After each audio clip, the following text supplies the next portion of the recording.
Welcome to episode 16 of Renovation Reality here in Brookhaven, Georgia. I'm Collette McDonald, and we are supposed to only have 4 weeks left. I don't know if it can be done. We actually had quite a bit of drama this week we'll talk about. We also had a design flaw, and we're going to touch on things you may not think of when taking on a renovation like this. So make sure you watch it all the way through. Now, first up is our design snafu, and it's raining here in Brookhaven, Georgia, but we're committed to showing you this snafu. Below is where we step out to the pool. Now, it's a good 6 inches, and then we have all this dirt, and then we come out to the concrete. Now, the concrete is stamped with Cool Deck. It's very expensive to connect both of these points. Now, what are we going to do?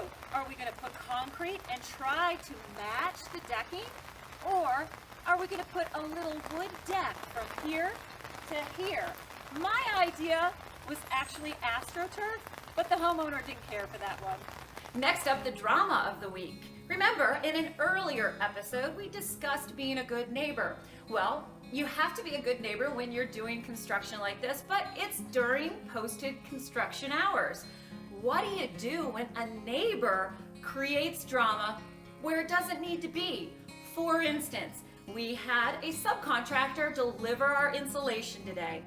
The neighbor came out and chased them off on a public street where that contractor was parked to deliver insulation.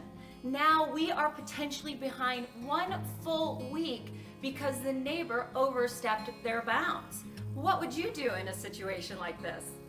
Next up is insurance. Now you're going to want to talk with your insurance agent and discuss this renovation. You want to make sure that you're covered during the renovation and that your contractor holds the correct type of insurance just in case something were to happen on the job. The other thing you may not think about is when the renovation is complete, you want to make sure those documents are updated to reflect the new value of your home. What is it worth now if something catastrophic were to happen?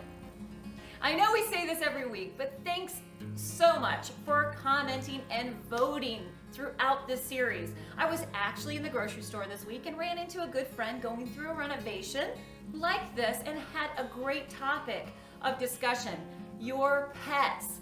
Think about living through a renovation like this and your pet in the house. They could have major traumatic stress associated with all the noise and strangers coming into their home. Talk to your vet. You may need to put them on a little doggy Xanax, but also consider when you bring them back home to the property, how are they going to react to this new space? Now, again, thanks for commenting, but sending this link off to your friends, family, co-workers, clients, anyone thinking of a renovation to this scale. Next week, I hope to be able to show you that this drywall is up and all the design snafus are done and no more drama.